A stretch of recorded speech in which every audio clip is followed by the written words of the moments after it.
Alors, je pense qu'on peut reprendre gentiment la dernière partie. Et jusqu'à maintenant, tout ce qu'on a fait, c'était une petite partie de présentation, et on a fait une introduction au web scrapping et à l'automatisation. Les parties 2 et 3 représentent vraiment 90% de tout ce qu'il y avait à faire. On n'a pas encore fini l'automatisation. Donc, voilà ce que je vous propose. On a 3 choix à disposition pour cette dernière heure. Alors soit on essaie d'avancer l'automatisation, je pense pas qu'on arrivera à terminer à temps, mais voir un bout de l'automatisation, comment ça fonctionne. Ou deuxièmement, on peut passer au point 4 et 5, donc c'est-à-dire passer à une partie un peu plus théorique et moins pratique, pour voir d'autres éléments que vous pouvez faire pour collecter des données. Ou finalement, troisième partie, on peut revenir sur des éléments de base qu'on a vu au départ, qu'on n'a pas eu le temps de bien approfondir, et voir par exemple des cas pratiques qui fonctionnent pas par exemple, ou qui ne vont pas dans le sens auquel on s'attend. Est-ce que vous avez une préférence pour l'une des 3 options? J'aurais peut-être dû faire un vote automatique pour celle-là. Mais est-ce qu'il y a des gens qui sont pour la première option, c'est-à-dire continuer l'automatisation? Okay. 4 personnes. Est-ce qu'il y en a qui sont pour passer à la partie un peu plus théorique, donc c'est-à-dire passer 4 et 5. Ouais, directement 5 peut-être même. Ok, on pourrait même passer rapidement. Donc ça fait 3 personnes. Et des personnes qui sont intéressées à qu'on revienne au point de départ avec des cas pratiques ou des exemples. Non, c'est bon, on va avancer du coup. Donc il y a eu plus de monde pour l'automatisation, donc on va passer à l'automatisation. Mais pour les points 4 et 5, si jamais tout est écrit, si vous voulez lire, il y a vraiment tout qui est écrit sous forme de texte. Et si vous avez des questions après, vous pouvez toujours me les écrire par mail. Ça, c'était le truc de fin. On peut reprendre l'automatisation. On en était à là. Donc on avait pu tester la fonction lappli et map pour pouvoir tester notre fonction sur plein d'éléments. On a pu tester ça, du coup, nos propres fonctions. Donc ici, je rappelle pourquoi en fait on fait ça. C'est parce que lorsqu'on va faire une collecte de données de masse, simplement on va commencer par la première partie, n'est pas obligatoire, mais par exemple on peut décider, on va faire une requête spécifique, je vais créer une fonction qui va me chercher un mot spécifique dans tous les journaux à chaque fois que je cherche. Donc ça peut être avec une fonction de déclenchement. Deuxième partie, on va collecter la liste des pages qui correspondent à notre requête spécifique. Par exemple, tous les mots qui contiennent le mot, je sais pas, tard. Et ensuite, troisièmement, le code tous les codes qu'on a appris jusqu'à maintenant pour collecter des éléments dans une page, on l'applique à chacun de ces éléments-là. Donc c'est les 3 étapes. Pour l'instant, ça a l'air logique. Et nous, lorsqu'on va écrire le code, on va l'écrire dans l'autre sens. C'est-à-dire, on va pas commencer par le code des requêtes, on va commencer par le code pour appliquer la collecte de données. Et ça tombe bien, les points 3 et 2, on sait déjà les faire. Ce sera juste le point 1 qui sera pas obligatoire, mais qui pourrait être pratique si jamais vous voulez généraliser vos codes. Donc, on va faire l'exercice ensemble. Donc, je vais vous demander de me suivre au fur et à mesure que je fais ça. Et on va retourner sur nos annuaires francophones et on va juste reprendre une fonction de collecte classique. Donc, peut-être qu'on peut aller sur le même journal. Je pense pas qu'on va créer trop de problèmes. J'avais fait une liste de journaux qui était plutôt exemplaire et simple à faire, si j'arrive à les retrouver. Il me semble que, par exemple, Le Courrier était très bien. Donc, tous les journaux suisses, sauf le 20 minutes, sont bien. Et pour les journaux français, il y avait La Croix et L'Opinion qui marchaient bien. Les autres ont des cas de figure un petit peu particuliers. Mais sinon, vous pouvez tester l'un d'entre eux. Donc moi, je vais prendre Le Temps. Donc, si vous voulez suivre sur le même journal, il n'y a pas de souci. Donc nous, ce qu'on va chercher, c'est une fonction de recherche. Donc ça tombe bien, les sites en ont généralement. Donc ici, je vais pouvoir cliquer sur rechercher. Et ici, la pub est un peu casse-pied. Ici, en fait, je vais pouvoir chercher ce que je veux. Et il va me retourner, en fait, tous les éléments qui se trouvent dedans. Donc c'est bien, c'est déjà intégré aussi. Et par exemple, je peux chercher le mot chat. Donc quand je vais chercher dedans, évidemment, il va me donner la liste de tous les articles qui contiennent le mot chat. Et ensuite, en fait, simplement, nous, c'est quelque chose qu'on sait maîtriser parce que, en fait, on sait récupérer les liens dedans, on sait récupérer le texte à l'intérieur, donc simplement on va juste mettre ça en place. Et comme vous vous rappelez, on va faire ça dans l'autre. Donc la première chose qu'on va faire, on va retourner dans notre code, donc on va créer une nouvelle section pour dire collect automatisé par exemple. Et le premier élément des 3, donc c'était la dernière partie, c'est trouver un code qui va pouvoir nous permettre de collecter le texte. Ça, c'est super facile, on sait faire. On a déjà le code qui est écrit plus haut, donc on peut simplement reprendre une partie là où on a du texte, par exemple ça va bien marcher. Et on va le coller là, et pour éviter d'avoir des confusions, je vais mettre un autre nom, je vais mettre article. Donc maintenant, ici, on va juste remettre nos éléments qu'on connaît bien, donc H1 H2, H3 et P. Normalement, ça c'est censé fonctionner dans beaucoup de sites. Des fois, ça donne des résultats bizarres. Si vous voulez vraiment voir des trucs en détail, allez simplement dans une des pages, par exemple, et sélectionnez les éléments du texte juste que ça vous plaise. Typiquement, je peux dire, je vais prendre le titre, le sous-titre, le sous-sous-titre et le texte par exemple, et je peux copier-coller ça par exemple. Comme ça, j'obtiens ce que je veux. Mais vous voyez que c'est assez quand même similaire si on retire l'auteur profile, parce que je crois que j'ai sélectionné là. Ouais, ça c'était pas nécessaire. Vous voyez que j'ai un H1 et des P, donc ce qu'on fait d'habitude. Donc maintenant qu'on a ça, on a notre fonction pour récupérer le texte, on peut la tester, pardon. Donc vous vous rappelez, comme d'habitude, on va faire URL. On va prendre notre page, donc on va retourner sur notre page ici, et on va prendre son lien, donc ça c'est un lien d'article, donc on va mettre ça dedans. Ensuite on va mettre dans page un read HTML, et on va mettre l'URL, et donc du coup je vais pouvoir lancer tout ça. Et ensuite je fais un test avec article, et qu'est-ce que j'ai dans mon article? Évidemment du texte, ah oui, et c'est vrai qu'il est séparé le texte, donc on peut utiliser notre technique avec paste 0 pour tout mettre en un seul bloc. On peut lancer ça comme ça. Paste, juste paste, ça va très bien. Ah oui, j'ai peut-être oublié de vous dire, la différence entre paste et paste 0, c'est le séparateur de base qui va mettre. Dans paste, le séparateur de base, si on précise pas de séparateur, ça va être un espace. Dans paste 0, ce sera rien. Mais on peut, dans les deux cas, préciser le séparateur. Donc ici, on va faire collapse pour qu'ils puissent nous coller ensemble tous les vecteurs pour avoir un seul texte. Et on va dire, on va mettre un espace parce que ça nous va très bien que tout soit séparé par un espace. Donc on peut relancer cet article. Et on peut vérifier ce qu'il y a à l'intérieur, et on a bien un seul gros bloc de texte, c'est très bien. On a obtenu ce qu'on voulait, donc maintenant, on a notre manière de collecter sur un seul texte. On aimerait le généraliser, on n'aimerait pas réécrire ça à chaque fois. Donc ce qu'on va faire, c'est qu'on va transformer ce code en une fonction. Et pour transformer un code en une fonction, donc je vais créer juste une partie fonction, pour vous voyez. On va reprendre notre manière de faire une fonction, donc on va commencer par lui donner un nom. Par exemple, je vais l'appeler collecter.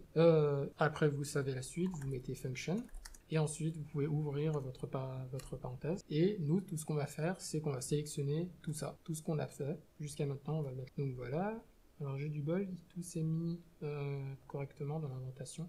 Si jamais vous avez un problème de formatage avec votre R et que des fois vous ne mettez pas tout au bon endroit, vous pouvez aller sur code, je crois. Non, edit, je crois. Non, je crois que c'est code. Il y avait une commande pour ça, voilà. Readent line, ça va tout vous remettre correctement dans la c'était ici. Readent. Et sur Windows, le raccourci c'est CTRL-I. Donc maintenant, on a cette fonction. Donc à chaque fois que je vais envoyer la fonction collecter, ce qu'il va faire, c'est qu'il va me collecter cette page spécifique, cet élément-là, que j'ai lancé collecter. Ah oui, j'ai pas fait un return. Je m'excuse. Return de quoi? De art.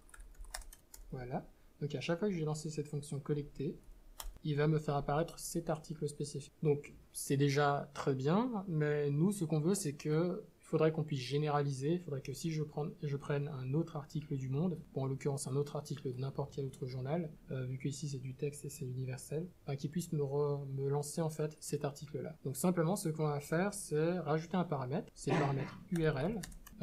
Vous êtes pas obligé de l'appeler URL, vous l'appelez comme vous voulez. Ici, je l'appelle URL parce qu'on a déjà un objet qui s'appelle URL qui peut être utilisé. Et simplement, je vais juste supprimer cette URL qui est ici. Donc maintenant, qu'est-ce qui s'est passé? Nous avons notre URL ici. Donc si je mets un objet ici, ce qu'il va faire, c'est qu'il va prendre cette URL, il va faire la requête et il va le mettre dans un objet. Et depuis cette requête, il va sortir le texte dans l'article. Et donc du coup, là j'ai ma fonction collecter. Je vais mettre un autre URL du coup. Par exemple, je vais prendre un autre article, on va prendre celui-là, et si je mets cet article dans cette URL, si j'essaie de collecter avec cette URL, il m'a collecté le texte de cet article. Donc maintenant, on a vraiment une fonction générale qui peut être utilisée sur n'importe quel. Pour l'instant, vous arrivez à suivre, ça joue? Ou vous voulez que je répète des parties? Ça va. Ouais, top. Donc voilà ce qu'on est censé avoir, donc cette fonction collectée, et juste en dessous, un test. Maintenant, vous vous souvenez qu'on peut mapper cet élément, donc c'est-à-dire qu'on peut la répéter sur plusieurs éléments, et donc du coup, je vais vous inviter à lui mettre, par exemple, allez, 4 liens, par exemple, pour tester. Alors URL, maintenant, ça va devenir une liste. Alors, soit vous pouvez faire C, soit vous pouvez écrire liste. Ici, ça n'a pas d'importance quand on va mapper. Donc on va conserver quand même une liste. Et maintenant, je vais rajouter une virgule ici. À chaque fois que je rajoute une virgule, j'augmente la taille de la liste. Et maintenant, je peux rajouter d'autres liens. Donc je vais aller retourner sur mon journal. Et je vais choisir un autre lien, par exemple ici. Donc pour l'instant, on va faire avec 2 liens. Voilà. et je vais rajouter encore les guillemets pour mettre le lien dedans. Donc voilà, donc maintenant j'ai URL, et dans URL, j'ai 2 liens, s'il veut bien me le lancer. Voilà, donc j'ai ce lien-là et j'ai ce lien-là ici. Pour pouvoir, pour l'instant ça joue, ok.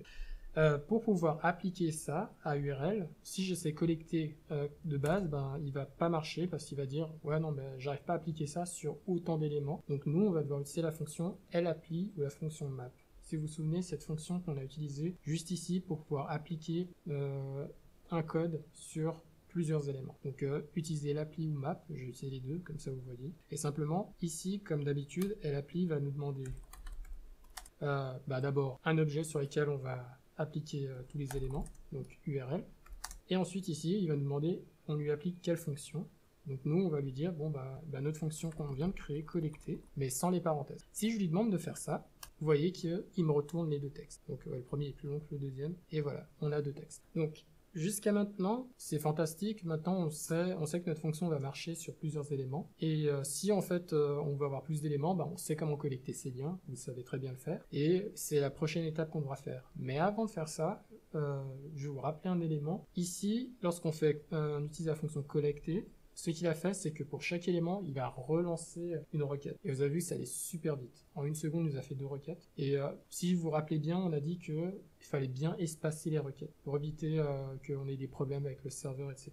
Donc ça, on va devoir le spécifier dans la fonction. Pour pouvoir le spécifier dans la fonction, il suffit juste de mettre avant return, juste cette fonction qui est très simple. C'est 6 avec un S majuscule, .slip. Et ici, on va lui préciser combien de secondes. Et ici, on va lui dire simplement 3 secondes. Donc, maintenant, il faut recharger la fonction pour qu'elle soit à jour. Voilà. Et cette fois-ci, si j'essaye de nouveau ma fonction lappli sur mes 2 URL, vous allez voir qu'elle va mettre 6 secondes parce que elle va prendre 3 secondes de pause à chaque fois. Donc là, vous voyez, ça met un certain temps. Donc ça peut être vraiment casse-pied de devoir attendre parce que plus vous allez avoir d'éléments à prendre, plus ça va vous prendre du temps. Mais quelque part, c'est mieux d'éviter un problème et qu'après vous n'ayez plus la possibilité de collecter les données. Et qui vous est, pendant que R va faire ce travail, vous allez faire autre chose, donc vous êtes complètement libre. Donc la patience, c'est important. Donc merveilleux, maintenant on a notre première fonction de collect. Donc si vous vous souvenez bien, c'est cette étape-là, la troisième. Maintenant, il nous faut une fonction pour collecter les listes, enfin toutes les pages en fait qui se trouvent dans notre recherche. Donc ici, nous tout ce qu'on veut, c'est récupérer tous ces liens parce que vous avez vu que quand on... Ah non, c'est pas ici, pardon. Ici, tous ces liens, parce que vous avez vu que lorsqu'on applique la fonction collecter, il va récupérer les éléments qu'il faut. Donc elle marche très bien. Donc nous, simplement, on va réutiliser notre technique, on va reprendre un sélecteur, en fait on va faire un nouveau, et simplement je vais essayer de sélectionner par exemple ça. Est-ce que j'ai un href dans le coin? Non, je n'ai pas de href. Alors peut-être on va essayer avec un A. Ok, j'ai 10 éléments, mais il me sélectionne ça aussi. Donc on va essayer article, peut-être. Article A, est-ce qu'il me sélectionne ce que je veux? Toujours pas. Bon, on va désélectionner ce qui nous dérange, simplement. Et normalement ça devrait être bon. Ouais. Et donc ici c'est linked et span. Donc ici, ah non, on n'a pas de href. Donc on va devoir regarder ça différemment du coup. Donc ici on a ce lien là. Comment on récupère ce lien? Ici, réinspecter. Là on a le A, href main. Est-ce que j'arrive à trouver quelque... Voilà, tant mieux. Donc ici, alors c'est dans un A et la classe la plus proche c'est link. Donc on va essayer ça. Donc on va reprendre notre collecteur, on va essayer de collecter des lignes, collecter des articles, non des liens d'articles. Voilà. Et ensuite ici, on va lui donner un URL, comme d'habitude, ce qu'on sait faire. C'est pas la bonne page. On va prendre cette page qui collecte en fait tous les éléments qui concernent notre recherche ça. Voilà. Maintenant, on recommence notre page, comme d'habitude, read.html. On va mettre notre URL dedans. Et on va commencer à faire un HTML element, comme d'habitude jusqu'à maintenant. J'aurais pu très bien copier toute cette partie avant, si jamais. Et ensuite ici, notre élément, on avait dit qu'on allait essayer, si vous vous souvenez bien, un A et de classe link text, comme on a vu avant. Donc on va essayer A.link.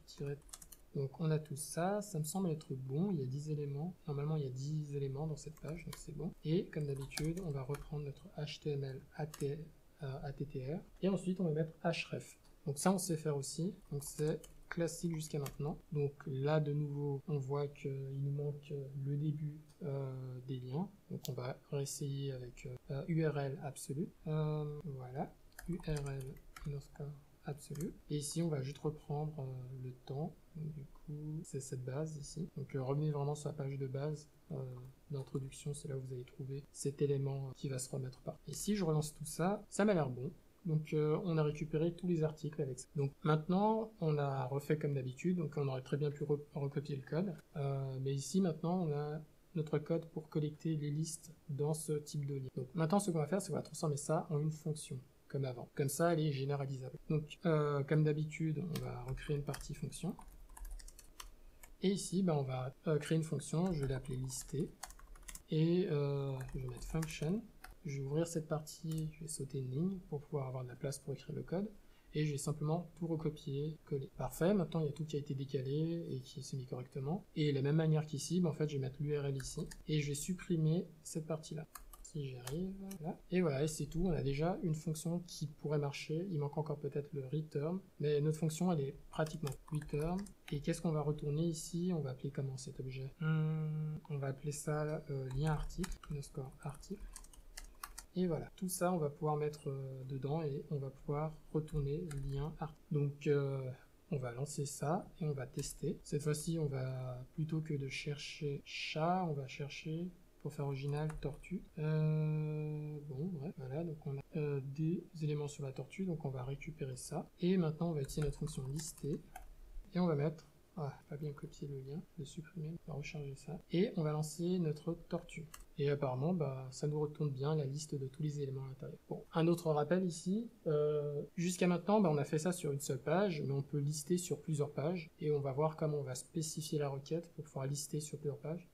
Ça va pour l'instant, je sais jamais si je vais trop vite, ça joue. Ouais. On va pouvoir lister sur plusieurs pages. Et pour pouvoir lister en fait sur plusieurs pages, il faut que cette commande-là, vu qu'elle va faire à chaque fois des requêtes, qu'on la ralentisse encore un peu aussi. Et donc ici, vous pouvez simplement refaire un 6.slip et remettre les 3 secondes. Et donc maintenant, elle va mettre 3 secondes à chaque fois qu'on va lancer ça. Donc maintenant, c'est vraiment top. On a une fonction qui, alors si je reviens là-dessus, qui va appliquer sur notre code sur une page, une fonction qui va nous lister toutes les pages, et simplement ces deux fonctions, elles peuvent travailler ensemble. Donc simplement, ici, vous avez vu que j'ai fait lister sur cet élément-là, donc on va peut-être séparer ça, pour mettre ça dans un URL, comme ça on fait au fur et à mesure, et c'est plus lisible. Donc on va faire un test ici, et simplement, on va créer un URL, URL, voilà, et ensuite, dans cette URL, on va le mettre dans lister. Donc ici, ça va nous donner un élément qu'on veut. Donc on va appeler ça liste de liens. Enfin, liste lien, underscore lien. Donc si je lance ça et ça, donc on a bien nos deux éléments. Si je regarde liste lien, underscore lien, on a bien notre liste de liens. Et après coup, on peut utiliser notre fonction collecter. Donc on va pas utiliser la fonction collecter sur toute la liste. On va réduire un peu la liste à, par exemple, 2 ou 3 éléments. Parce que sinon, elle va tourner longtemps. Par exemple, ici, j'ai 10 éléments. Elle va tourner 30 secondes. Pour la suite, en fait, on a juste besoin de tester si ça marche. Donc, simplement, on va juste faire... on va même mettre ça dans un objet qu'on va appeler article. Voilà. On va utiliser la fonction map où elle applie. Donc, moi, je peux utiliser la fonction map. Et ensuite, on va prendre notre liste de liens qui est ici. Et donc, sur notre liste de liens, on va appliquer notre fonction collecter. Alors, je vous rappelle que ici, si je lance comme ça va durer 30 secondes. Donc, on va sélectionner les trois premiers, ça va mettre 2 secondes, les 3 premiers éléments de cette liste de liens. Donc, on va prendre 1 à 3. Et ensuite, quand on fait comme ça, en fait, on choisit l'élément 1, 2 et 3, donc les éléments 1 à 3. Et quand je vais lancer ça, dans 9 secondes, il aura terminé. Donc, vous voyez que en haut, juste ici, avec ce panneau, ça devient rouge. C'est pour dire que pour l'instant, c'est en train de tourner. Si j'appuie dessus, il va arrêter mon code. Il a arrêté de charger. Donc, du coup, si je regarde mes articles, j'ai tous mes articles qui sont arrivés. Donc ici, mon ami 3, sauf erreur. Donc c'est top. Et donc du coup, ici, on a déjà fait une première partie d'automatisation. C'est que dès le moment où on a un article, enfin on a une page où on peut récupérer les liens, on peut juste lui dire applique-moi ça sur tous ces liens. Maintenant, nous, on voudrait peut-être avoir plus de liens qui travaillent sur toute la liste de manière générale. Et donc, pour ça, on pourra créer une fonction. Avant de créer la fonction, on va peut-être créer une autre fonction qui va nous permettre de faire des requêtes. Si ça vous va. Ouais, on a encore du temps. C'est pas si compliqué que ça, mais faut être attentif. Alors ici, pour cette partie, on va créer une fonction parce que jusqu'à maintenant on a toujours fait sur une page bien spécifique, mais nous en fait on aimerait pouvoir dire depuis R, en fait moi je cherche pas des chats, je cherche pas des tortues, peut-être que je m'intéresse, je sais pas, à l'art, donc si j'écris art dans cette fonction, il va me prendre une page sur l'art, donc comme ici, il va aller directement sur le temps et il va écrire art ici à ma place et il va me donner la liste et depuis cette liste il va travailler tout seul. Donc comme ça nous on n'a juste qu'un mot à lui donner. Alors ici en fait tout se trouve dans l'URL. L'URL en fait, bon j'ai ça un peu plus loin, bon, c'est comme une adresse en fait et en fait cette adresse elle nous permet d'avoir des informations sur la page dans laquelle on est. Donc ici je vais prendre cette URL et on va la décortiquer. Donc ici on va mettre URL et on va regarder à quoi ça a l'air, de quoi ça a l'air. Donc ici, on a notre partie HTTPS classique avec letemps.ch. Ici, il y a cet élément qui dit search, c'est-à-dire qu'on est dans une page de recherche. Généralement, dans vos liens, vous trouverez quelque chose comme ça. Nous, c'est pas du tout ce qu'on va regarder. Nous, on va vraiment s'intéresser, ok, où est le mot que j'ai cherché? Alors moi, j'écris tortue avec une faute d'orthographe, du coup. Et ici, on retrouve le mot tortue juste ici. Donc, on peut se dire, ouais, mais en fait, tout ce que j'ai qu'à faire, c'est remplacer ça par un autre mot. Par exemple, je peux chercher de nouveau chat. Donc, je vais reprendre cette URL. Je vais retourner dessus, je vais voir s'il me renvoie bien chat. Donc, c'est arrivé. J'ai cliqué sur la pub, c'est pas un super exemple, je recommence. Donc c'est arrivé, et ouais, il nous a bien cherché le terme chat. Donc en utilisant l'URL, on peut très bien spécifier nos requêtes, et ça on va voir qu'on peut faire ça aussi pour les pages. Donc on va voir ce que ça change en fait si ici, donc ça c'est la page. On va retourner peut-être sur notre tortue, on continue sur chat. Bon allez, sur chat. On va reprendre ce lien maintenant, on va supprimer ça et on va mettre le lien pour chat. Je vais essayer de me faire un peu de place, comme ça vous allez pouvoir voir tout en entier. Et ici on va changer de page. Parce que finalement, on se dit, là on fait tout sur une page, mais pourquoi pas on pourrait essayer de faire sur plusieurs pages. Donc simplement, je vais descendre et je vais voir est-ce qu'on peut tourner la page. Et simplement, bah là je vois que oui, on peut tourner la page. Donc je vais lancer, la page se recharge. Et là maintenant, ce qui s'est passé, c'est que l'URL a changé. Évidemment parce qu'on a changé de page.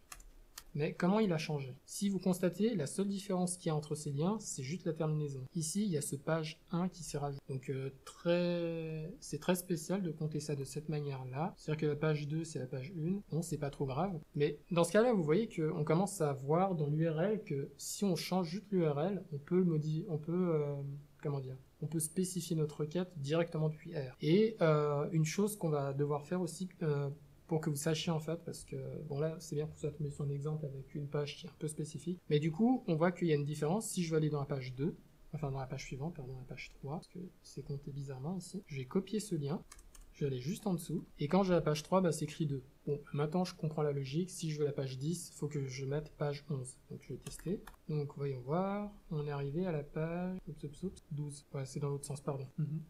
Je me suis trompé, pardon. Donc on commence à voir la logique. Mais maintenant, on voit que la page numéro 1, elle est différente de toutes les autres, et que ça peut poser un problème, parce que ça veut dire qu'il faudra vraiment trop spécifier. En fait, ça marche aussi pour la page 1, si je remplace ça par exemple par 0. Parce que d'après la logique, ici, on devrait atterrir sur la page 1. Je me suis trompé, excusez-moi. Voilà. Et normalement, bah oui, résultat 1 sur 10, donc du coup on est sur la page 1. Donc, depuis l'URL, on peut vraiment spécifier vers quelle page et qu'est-ce qu'on cherche. Donc, on va pouvoir servir de ça maintenant. On va créer une fonction qui va nous permettre de générer l'URL de nos rêves, celui qu'on veut. Donc, simplement, ici, on va commencer à utiliser, enfin, on va créer une fonction à partir de 0. Du coup, on va faire... non, peut-être avant de créer une fonction, je vais peut-être vous montrer. On va réutiliser la fonction paste pour voir comment on crée nos liens. Donc ici, on a besoin d'une base pour créer notre URL. Donc cette base, bah, c'est jusqu'à ce qu'on trouve l'un de nos premiers éléments de recherche. Et apparemment, ici, notre premier élément de recherche se trouve là. Donc on va copier cette partie et on va la mettre là. Ça, c'est notre première partie. Je pourrais même l'appeler partie 1 si j'ai envie. Ensuite, la partie qui suit, bah, c'est notre requête. Bah, c'est le mot qu'on cherche. Donc moi, je vais juste mettre mot. Et par exemple ici je vais mettre, je sais pas, chocolat. Ensuite ici on va continuer à regarder après notre requête. Ici on a tous ces éléments là qui vont arriver. Alors on va peut-être prendre la deuxième partie ici, là où il y a la page, jusqu'à page. Et après là on spécifie une page. Donc on va juste prendre cette partie là. On va écrire base 2 et on va coller cette partie là. Ensuite tout ce qui manque plus qu'à faire, bah, c'est préciser une page. Donc nous on va mettre, bon je vais mettre numéro, parce qu'on a déjà un truc qui s'appelle page. Enfin je vais l'appeler num en fait. Tout simplement. Et ici, ben, je vais choisir un numéro de page. Et on va dire, bon, on va faire la page numéro 7. Et vu que je suis bon en mathématiques, il faut que je réfléchisse. Du coup, c'est-à-dire qu'il faudrait que je précise la page numéro 6. Et donc, maintenant, on a tous ces éléments-là. Donc, si je les lance, on a toutes ces parties. Et maintenant, il y a une fonction très pratique dans R qu'on a utilisée jusqu'à maintenant, qui est paste, et paste 0, du coup. Et en fait, si j'utilise paste 0 sur tout ça, et que je les mets dans l'ordre dans lequel ils sont censés apparaître, donc ici, base 1, mot, base 2, et num. Ici, j'obtiens un lien qui correspond exactement à une requête que je voulais. Donc du coup, si je copie tout ça et que je colle, donc normalement, je devrais tomber sur la page 7 de ce journal Le Temps avec qui parle du chocolat. Et donc du coup, c'est bien là où on se trouve. Donc vous voyez qu'on peut vraiment spécifier nos requêtes. Et à partir de là, en fait, une fois qu'on on aura créé notre fonction, il suffira juste de spécifier ce qu'on veut chercher, sur combien de pages, et après on envoie le résultat dans listé, et ensuite listé va envoyer le résultat dans collecté, et il nous aura fait tout notre travail, et la prochaine fois que vous voulez collecter des articles dans Le Temps, vous venez, vous écrivez simplement le mot que vous voulez chercher, sur combien de pages, il va faire le travail, et vous allez boire votre café. Du coup, maintenant on va passer à la partie suivante, donc créer une fonction. Pour l'instant ça va, ouais. Donc depuis là, on va juste créer notre fonction, on va l'appeler, je sais pas, chercher. On sait créer nos fonctions maintenant, donc on va rajouter ça là, et ensuite on va copier-coller tout ça. Bon, maintenant la question qu'on doit se poser c'est, en fait qu'est-ce qui change tout le temps dans cette fonction qu'on pourrait préciser nous-mêmes dans les paramètres? Ici c'est mot et numéro, enfin mot et num. Donc ceux-là on peut les supprimer, et à la place on va les mettre plus haut dans notre fonction, donc mot et num. Et c'est tout. Donc ça c'est une première version. Alors si je cherche cette fonction maintenant et que je tape notre fonction chercher, je vais lui dire bon moi je m'intéresse, je sais pas, à la musique, et je vais vérifier ça à la page numéro 4. Du coup je mets 3. Alors si je lance ça, il nous génère bien notre lien. Donc c'est vraiment top, on a notre fonction qui est prête. Maintenant, ici il nous renvoie qu'un seul élément, alors que typiquement, on voudrait lui envoyer plusieurs listes. Enfin, qui nous renvoie par exemple... En fait, moi, je m'intéresse pas juste qu'à la page 4, mais à la page 1, 2, 3, 4. Évidemment, parce que je sais pas exactement ce qu'est la page 4. Quand je dis je veux chercher jusqu'à page 4, c'est que je veux chercher 40 éléments en réalité. Donc ici, en fait, on va pouvoir préciser ça avec une seule fonction. Donc il faut juste retourner sur l'élément de la page, en fait, et simplement mettre 1, 2 points. Et ici, en fait, quand vous lui dites ça, il va comprendre que, en fait, ici, c'est pas un seul chiffre, c'est une liste qui va de 1 à cet élément-là. Alors nous, dans notre exemple, ça ne joue pas parce que notre page numéro 1, c'est pas le numéro 1, c'est 0, si vous vous souvenez. Donc on va juste mettre 0 à la place. Donc maintenant, on va pouvoir relancer cette fonction et voir ce qu'elle donne. Si je lui dis fonction d'aller jusqu'à page, jusqu'au numéro 3, il nous aura généré 4 liens, dont une qui va de 0 à 3. Ça joue jusqu'à maintenant? Ok, merveilleux. Donc maintenant, on a réussi à générer notre liste de requêtes. Donc à chaque fois que vous allez utiliser cette fonction, elle va nous générer quelque chose. Et maintenant, on va mettre tout ensemble. On va créer un total pour faire notre recherche finale. Donc maintenant, on a tout ce qu'il nous faut. Donc, première chose qu'on va devoir faire, c'est utiliser notre fonction chercher. Peut-être... Ouais, je vais juste revenir sur la fonction chercher. Si jamais on peut lui mettre des paramètres de base. Si jamais on lui met pas de numéro, il va chercher qu'un seul élément, juste qu'un certain élément. Donc du coup, vous pouvez juste lui mettre un égal 0. Et il sait que si vous lui précisez rien, il va chercher jusqu'à page 0. Donc ici, il va nous retourner qu'un seul élément. Si jamais, donc par exemple, si je relance cette fonction-là, sans rien après, il va nous mettre 0, parce que sinon il va nous mettre une erreur. Donc si jamais ça vous intéresse. Maintenant, on peut retourner sur nos étapes. Donc du coup, si vous vous souvenez bien, on a toutes nos 3 étapes. Donc nos requêtes, collecter une liste de pages, ensuite notre fonction qui s'applique pour collecter ces éléments. Donc simplement, on commence par chercher l'élément qu'on veut. Donc ici, par exemple, mon recherche musique de la page jusqu'à la page 4 du coup. Ensuite, ça va nous donner une liste de liens. Donc ici, remarquez qu'on n'a pas mis de 6 slips parce que on fait pas de requête. Ici, on fait que de créer des liens, donc il n'y a pas de limite. Donc ici, on va créer notre requête. On va appeler ça URL. Voilà. Donc ici, URL va contenir les recherches, donc 4 éléments. Après, depuis URL, ce qu'on peut faire, c'est simplement utiliser notre fonction lister qu'on utilisera sur URL, donc qui va faire sur les 4 éléments. Donc vu que c'est 4 éléments et que ça prend 3 secondes, ça va mettre 12 secondes. Et ici, on va créer une liste de liens. Donc on va pouvoir lancer ça. Ah oui, mince. Vu que maintenant c'est une liste, on est obligé d'utiliser la fonction map. On ne peut plus utiliser la fonction telle quelle, de la même manière que l'autre en fait. on va utiliser map ou l'appli, et on va appliquer ça sur URL, et on va utiliser notre fonction listée. Voilà, donc je vais lancer ça, et pendant 12 secondes, ça va tourner. Pas grave, moi je vais continuer la suite. Et ici, en fait, ben, j'aurai mes articles finaux, et simplement, je vais réutiliser liste lien dans ma fonction collecter. Alors, je vous invite, ah non, pas fonction collecter, pardon, dans map, parce qu'il faut appliquer la fonction collecter à la liste de liens avec la fonction collecter. Donc je vous invite pas à l'essayer dessus tout de suite, parce que bah, typiquement moi si je regarde ma liste de liens, j'ai 4 fois 10 éléments, donc j'ai 40 éléments, donc c'est très long, mais simplement en fait, est-ce qu'il y aura un moyen pour que je prenne moins d'éléments dedans? Non, je pense que ça m'aide. Mais je crois que cette fonction-là, elle va pas marcher, j'ai un doute. Je crois qu'il faut que j'aplatisse tout ça. Alors, je crois qu'on peut utiliser la fonction flatten, pardon.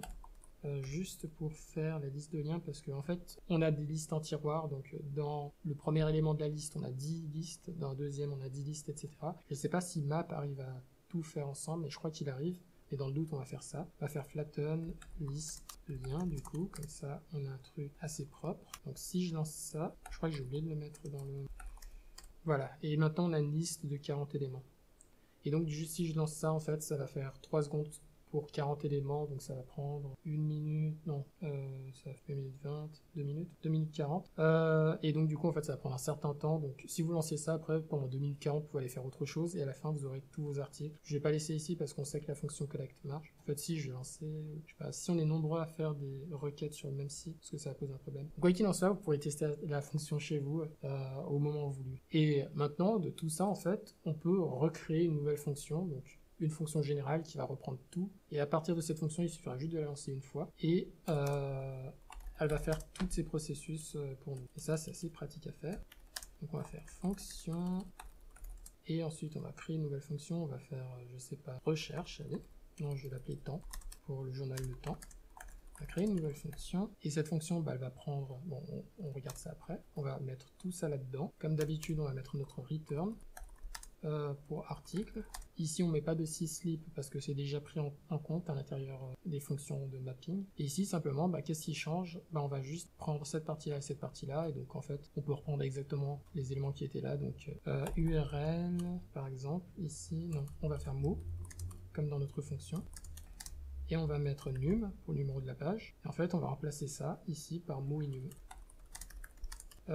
Et ensuite ici, bah pour num, on va faire pareil, on va juste mettre 0 comme élément. Et comme ça, après, si je lance cette fonction temps, maintenant, depuis R, je suis capable bah, de collecter des journaux du temps de manière automatisée, en précisant en fait les éléments que je cherche. Donc jusqu'à maintenant, on a fait ça avec du texte, mais après, si vraiment vous voulez prendre d'autres éléments dans d'autres sites, etc., vous pouvez reprendre exactement la même structure de cette fonction et juste changer en fait les fonctions à l'intérieur, comme par exemple collecter. On va dire bon bah finalement dans collecter on va pas prendre des pages, bah, je vais prendre par exemple des tableaux, et ça vous savez faire, il faudra juste remplacer la fonction. Et avec ça en fait bah, vous avez une fonction temps qui va récupérer tout ce dont vous avez besoin de la manière dont vous voulez. Et pour finir, on va juste mettre ça de manière propre, parce que le problème c'est que ici bah, on a un script avec plein d'éléments, mais en fait c'est bien d'avoir un script avec les fonctions à côté qu'on peut recharger si jamais on a besoin. Donc simplement on va juste reprendre bah, toutes nos fonctions, parce qu'elles sont nécessaires pour la création. On va créer un nouveau script. Ensuite, on va copier chaque fonction. Donc on a la première fonction collecter, parce qu'elles sont importantes pour la création de la dernière fonction. Collecter, fonction listée.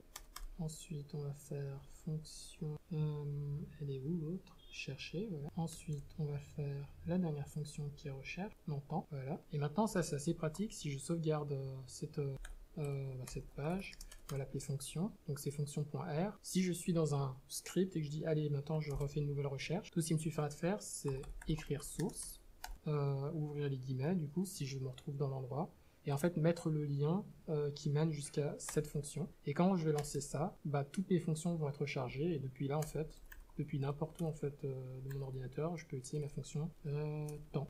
Et après chercher les éléments que j'ai envie. Je vais pas la lancer parce que ça prendrait beaucoup trop de temps, mais sinon c'est tout pour l'automatisation. Donc avec ça vous pouvez faire des trucs très puissants, donc hésiter. Donc là, je vois qu'on est déjà à 47, donc normalement le cours est terminé. Donc si vous voulez y aller, vous pouvez y aller. Si vous voulez qu'on passe à la partie un peu plus théorique rapidement pour voir quelles sont les limitations, etc., bah vous pouvez rester. Voilà.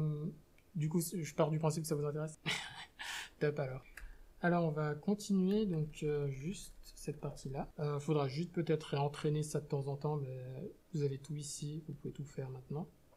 Donc l'aspect légal du web scrapping, c'est que c'est pas illégal, vous pouvez très bien le faire, à condition, en fait c'est les données qui vous posent des problèmes. Si ce sont des données personnelles que vous récoltez par exemple, vous avez réussi à trouver des données sur des comptes, bah là ça risque d'être problématique. Ou si ce sont des données qui sont soumises à des propriétés intellectuelles mais que vous repostez comme vos propres données. Mais sinon nous, si on veut s'en servir pour la recherche, ça va très bien, il n'y a pas de problème. Si jamais chaque site n'interdit pas, forcément il y a des sites qui sont complètement ouverts à pouvoir scraper sur eux, par exemple YouTube ou Twitter ou etc. Par contre c'est super difficile, il y a pas mal de restrictions et pas mal de problèmes. Et généralement, c'est dans ici en fait qu'on va trouver des restrictions que les sites font. Par exemple, il y en a qui empêchent de manipuler le contenu. C'est typiquement des sites, vous allez arriver, vous allez essayer de copier-coller manuellement, bah, ça va pas marcher. Donc vous pouvez être pratiquement sûr que le code, ça risque de ne pas marcher. Des fois, il y a des sites qui demandent des headers, donc c'est-à-dire d'être dans un navigateur. Et le problème, c'est que si on lance une recherche depuis R, bah, le site va directement remarquer, il va dire toi t'es un bot, il va bloquer l'accès. Et ensuite il peut faire aussi d'autres choses que vous voyez tout le temps, des captcha pour voir si vous êtes bien un être humain et pas un robot. Et donc dans ce genre de moment là, bah, vous pouvez être sacrément bloqué. Une autre limitation, c'est le JavaScript. Comme vous avez vu par exemple sur la sur la page du 20minutes.ch, c'est dynamique, il y a beaucoup de choses qui bougent, etc. Et ça c'est du JavaScript. Donc on peut collecter des éléments parce que dans ce JavaScript, il y a aussi de l'HTML, c'est là où se trouvent nos éléments. Mais par exemple, s'il y a des choses qui sont cachées, par exemple, par des listes déroulantes, là, on n'aura pas accès parce que quand on fait ça avec RVest, on n'obtient pas le JavaScript, on obtient seulement que l'HTML. Donc, bon, là, c'était un exercice si vous vouliez essayer, donc d'essayer sur des éléments qui ont beaucoup de JavaScript dedans. Et sinon, ici, il y a des solutions dans R. Donc, il y a R Selenium, il y a PhantomJS, et il y a mon préféré plutôt qui est Chromote, qui demande moins d'installation et moins de dépendance, et qui permettent en fait de pouvoir contrôler un navigateur depuis R. Et simplement, si vous regardez le code, il n'y a pas énormément de différence avec ce qu'on faisait avant. On va juste créer une session pour récupérer, pour qu'on se connecte, et après, simplement, on va se déplacer dans cette session, et on va simplement utiliser RVest comme on fait d'habitude. C'est juste en fait charger l'HTML et le JavaScript pour obtenir ce qu'on veut. Finalement, bah, on va parler des RESTful API. Donc, je vais passer très rapidement les API. Sont des manières de communiquer entre sites et ordinateurs pour se partager des éléments. Il y a des RESTful API, c'est celles qui nous intéressent. Typiquement, vous allez en trouver sur YouTube, Twitter, etc. Et c'est plus pratique de les utiliser plutôt que de scraper nous-mêmes avec notre propre code. Parce que si on fait avec notre propre code, ça prend beaucoup de temps et il y a beaucoup d'éléments. Alors que les API, c'est très friendly, ils vous disent comment ça fonctionne et ça vous permet de collecter ce que vous cherchez. Le problème, c'est que ces API sont souvent limités. Si vous allez sur Twitter, vous avez un nombre de tweets que vous pouvez collecter par période, vous pouvez pas prendre des tweets qui sont plus anciens d'une certaine période, etc. Donc, et il y a aussi des API que vous pouvez, et des API aussi permettent de récupérer ces données, mais celles qui nous retournent généralement c'est du JSON. C'est un type de fichier qui est assez difficile à gérer avec R, mais c'était juste pour vous parler d'autres packages en fait sur R. Attendez, voilà, il y a des packages sur R qui permettent de collecter des données de manière simplifiée. Pourquoi je vais fermer ça? C'est pas là. Si je retrouve, en fait, c'est dans le plan du cours que je vous ai envoyé. Je crois que c'est ouvert, mais c'est juste ici. Voilà. Et donc en fait simplement, il y a des packages ici. Je vais pas tous vous les présenter, mais il y en a tout plein, donc je vous les ai documentés. Et je crois que j'en ai même oublié quelques-uns, qui vous permettent en fait de collecter des données directement dans des API et qui vous facilitent vraiment la tâche. Vous avez 2-3 fonctions que vous utilisez. Vous collectez les données facilement. Ici par exemple, vous avez RTweet qui vous permet de collecter les données sur Twitter. Par contre, pour les API, des fois, il y a des demandes d'authentification, c'est-à-dire que vous devez avoir un compte et vous devez avoir fait une demande de clé. Vous avez aussi Reddit Extractor. Là, par exemple, il n'y a pas besoin. Vous pouvez simplement utiliser toutes les fonctions de base. Et s'il y a des tutos et les éléments. QuantMod pour prendre des données financières. Eurostat, le CDE et plein d'autres choses. Et donc, si jamais ça vous intéresse, vous pouvez aller regarder dedans. Tout est détaillé, tout est bien. Et ensuite, la présentation était juste là, CTRL F. Donc, où trouver des données. Donc, comme vous avez vu, il y a GitHub, mais partout sur Internet, maintenant que vous savez utiliser du web scraping, bah, tout peut devenir des données pour vous si vous savez vous en servir. Donc là, le feedback, on l'a déjà fait. Et maintenant, c'est la fin du cours.